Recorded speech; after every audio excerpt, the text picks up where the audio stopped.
truck, paano mo rito? Tara, oy, lakad! Oy, ano yan, kuya? Ayayin na! Oo, bakit?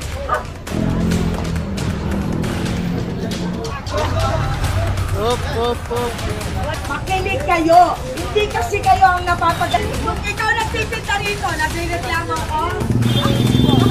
Ano ba sabi sa'yo? Ano ako ngayon eh? Sino ba nagreklamo? Ako ba?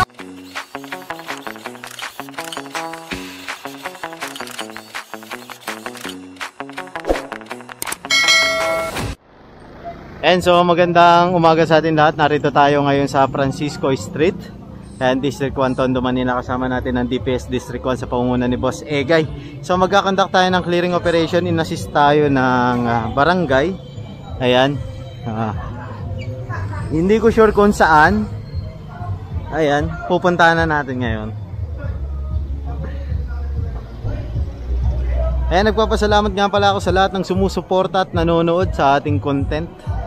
Ayan, na walang sawa. Ayan, maraming salamat sa inyo dahil patuloy nyo sinusuportahan yung ating pagbablog dito sa clearing operation sa Manila mula noon hanggang ngayon. So wag nyo nga rin po palang kalimutan, wag nyo na po skip yung ads, tulong nyo na lang sa amin yun. Ayan, thank you po ulit.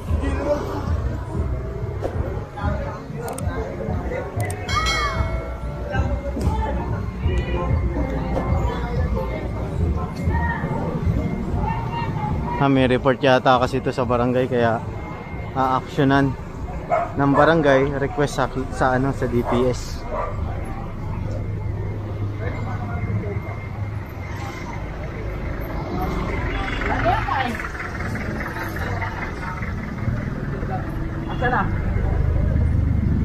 Tagi boss.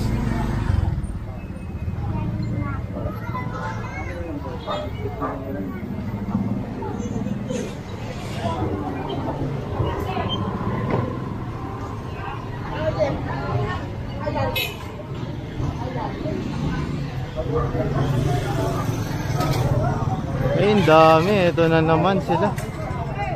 Lagi ito eh. Ito siguro yung nirereklamo sa barangay.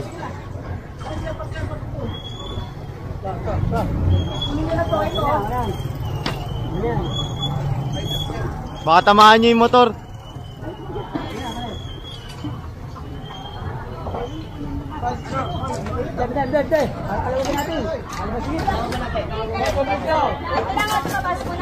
Yung kalandayan ni Kalan.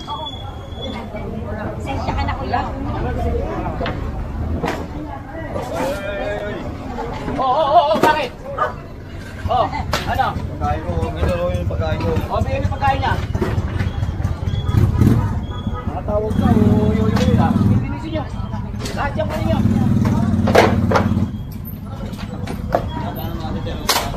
Ito na.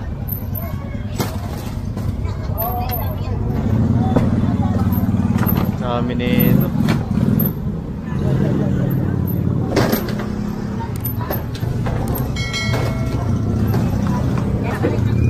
Pumapayag ko ba kayong plastic sa inyo yung mga gamit niya? Pumapayag ko kayo? At sa inyo may-ari? Pumapayag ko ba yung may-ari yan? Kaya ko nyo lahat yan.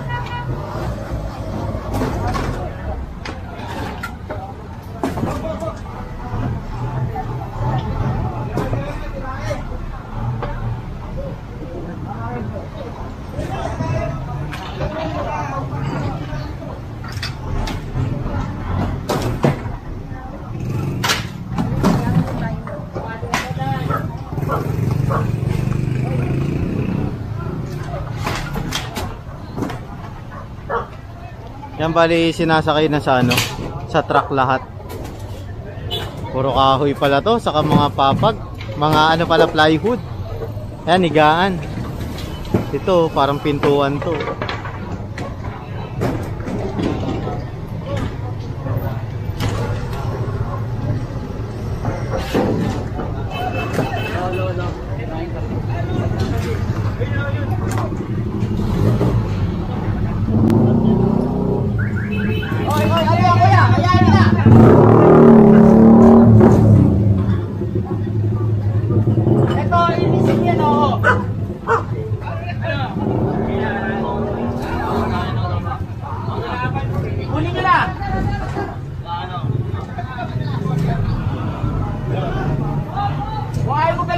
Igagalaw ko yan. O, galawin mo na.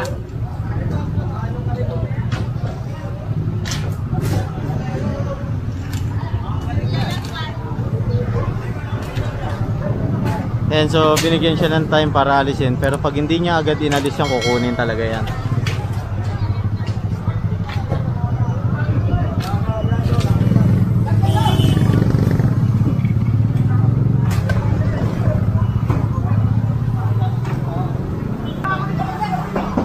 Kanina kayo.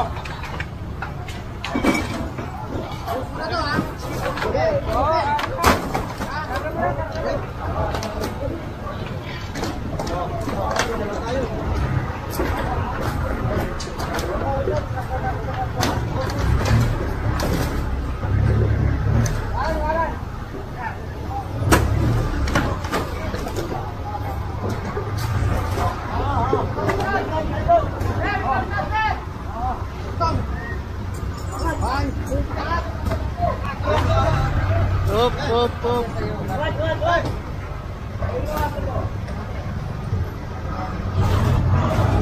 May aso pa kasi, ayan oh.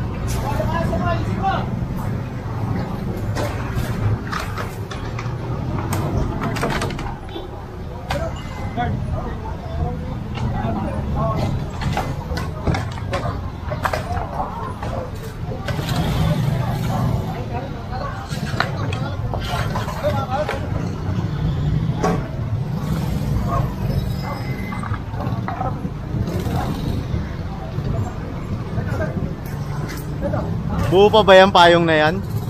Buo pa? Sira na.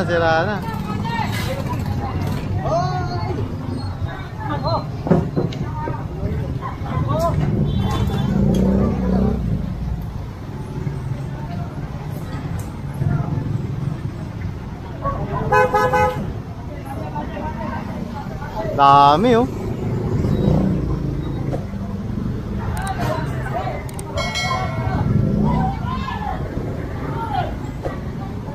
Ayan, so titignan natin kung saan tayo mag-proceed.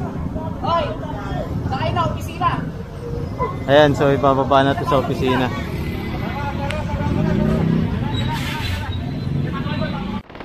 Ayan, so nandito tayo ngayon sa wagas.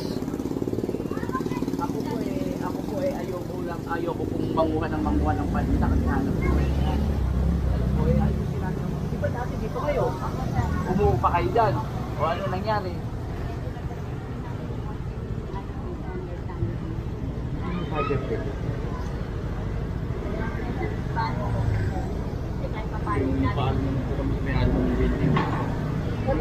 Hindi na po sakop ng bill. Hanggang dyan lang po ano nila.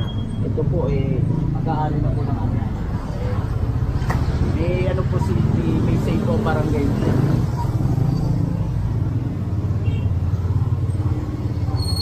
Sige kuya, magsimula ka naman. Sa mapong ayoko naman uyog kayo. Sige po, ayaw pinagsasak po kayo. Ayan, so pinakiusapan ni boss. Nagliligpit naman sila. Ayan, inumpisa na ni Kuya. Kasi syempre kabuhayan to eh. Ayan, hanggat kaya naman silang pakiusapan at sumusunod naman sila, sige pagbibigyan. Pero kapag matigas talaga, hindi sumusunod, mas matapang pa, doon lang kinukumpiskahan talaga. Ito naman sila Kuya. Ito naman sila Kuya ay ano, ayan, liligpit na nila. Kaya pagbibigyan.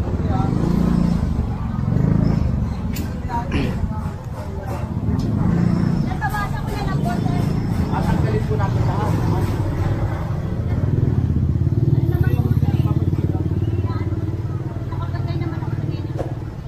Ate, nakikiusap po ako sa inyo. Wag po natin antayin na makipaghilahan po kayo sa amin. Ayoko po rin yun. Alisin niyo po. Hindi, antayin mo namin kayo. Alisin niyo. Ma'am!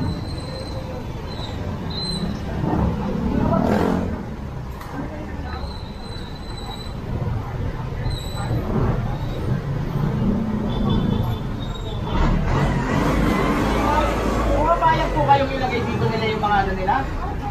Pumapayag po kayo? Oo nga po, may reklamo po sa ano yan, 8888. Galing po Malacanang. Kailangan po natin linisin yan.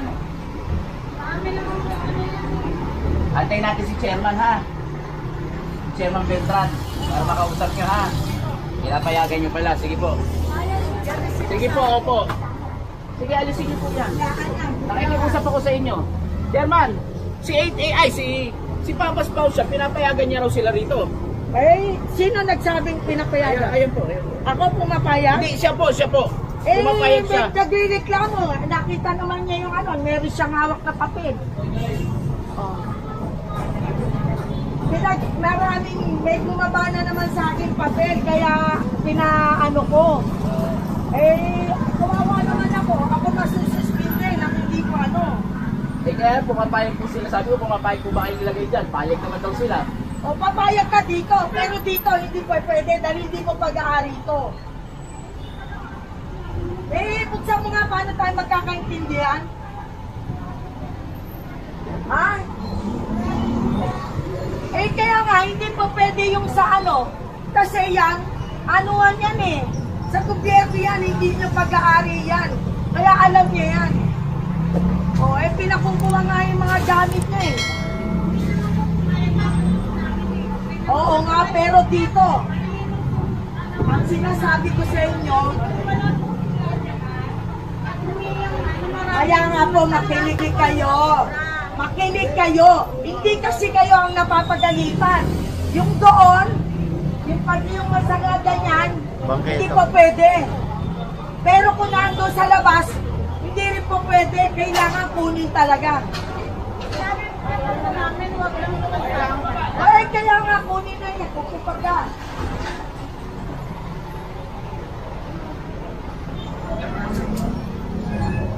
Dito po pwede. Dito. Pero dito sa labas, hindi po pwede. Ganyan ang chairman, di ba? Hey! Maayos. Kasi ito, paliwanag ko lang, bangketa kasi ito eh. Public property. So ang nagpapanatili ng kaayusan sa bangketa ay yung barangay. Di ba?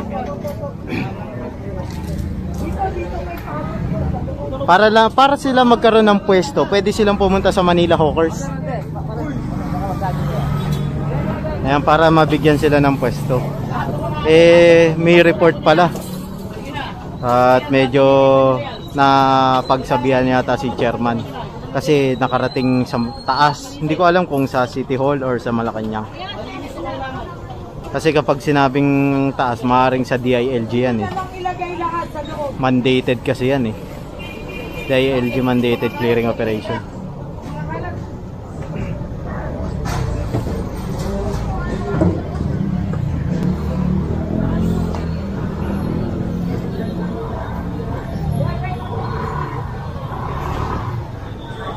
May kasama tayong kapulisan rito assist para sa safety and security din ng tao at ng publiko.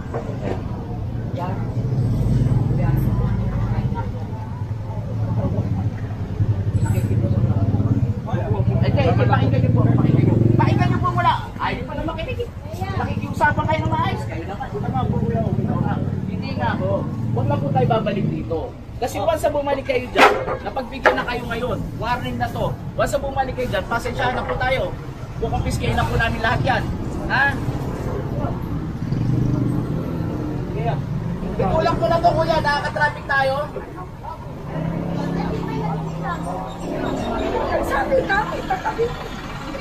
Wala, ano ko lang yun, nala ko lang yun, pero wala akong ano. Nakita ko naman, may kausap ka, nakita mo yung papel. O ngayon, kung gusto mo, pumunta ka ng Barangay Bureau. Tanungin mo kung sino yung nagre-reklamo sa kanila. Ako laging nilalala ng papel. Kita mo naman, kausap mo na yung taga-Barangay Bureau. Bakit ka ba nag-iinala? Wala akong ganun. Mamatay sana ang nagre-reklamo sa'yo. Ang kong pamilya. Eh, ikaw nag-iinala dito eh. Paano naman po? Hindi naman, alam niyo naman, Chairman, hindi naman ako tagabal dito, hindi naman kami nakakagawa. Ako ba? Ang tanong ko sa'yo, ako ba? Barangay Bureau ang nakipag-usap na sa'yo. Galing pala sa Barangay Bureau. Kasi mo, Chairman, nung araw dito, maraming basura ko, maraming kasingkeros. Hindi nyo Alam ako ko yun. eh, Chairman eh. Alam ko yun. Ako ngayon eh. Sino ba nagreklamo? Ako ba? Ako? Ako? Pinagsabihan na kita ng ilang beses. Eh, lalo naman po. Ilang araw mo matagaw ang basura dito. Marami na singero. Marami ng bakla. Hindi niyo ulam. Hindi dito ako. Ano ba sabi sa'yo? Ano ba sabi sa'yo? Ano ba sabi sa'yo? Diba? Ano ba sabi sa'yo? Ilang German, pasensya na German. Nung araw, kahit nung araw, gabundok ang basura dito. Mga lasinggero, nagkakalat dito. Ano nangyari? Kasalanan ko Hindi yun. yun aksyonan. Humingi ng... Oh, kasalanan ko yun. Kasalanan ko yun, Michelle. Kasalanan ko. Nabanggit na Kasalanan ko. Ako sinasabi kasalanan mo. Pero dapat, obligasyon yun ang kulang dapat. Pero humingi ko ng ano. Bakit ano ba ginagawa ko? Nung ikaw nagtitinda rito, nagre-reklamo ko. Ayun nga, nagtataka nga po ako sa inyo. Bakit po ano eh? Ako, pag-iisipan ko ng ano. Sa totoo lang, hindi sa kumakampi tayo kay chairman. Euro. Kasi kapag ka niya ng memo ng barangay bureau dito sa mismong barangay, kailangan ipatupad ng chairman nyo. Kung hindi, masususpinde si chairman. 'Di ba? Kaya ginagampanan lang ni chairman yung trabaho nila.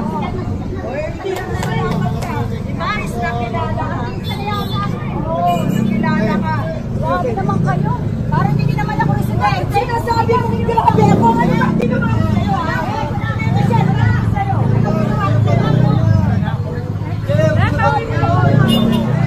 Sabi ako kasama ko pa. Hindi ako nagkakali sa'yo. Hindi ako kasama ko. Hindi ka ba tatahimik? Hindi ka ba yan? Kunin nyo. Kunin nyo. Kunin nyo kayo. Kunin nyo kayo.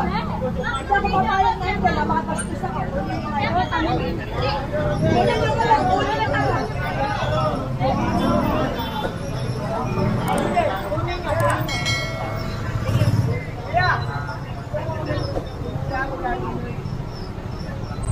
Sinabihan ko na siya, pinakita ko na yung papel na galing sa office of the Lord. Ayun. Di ba bayaan siya, pinakukuha ko.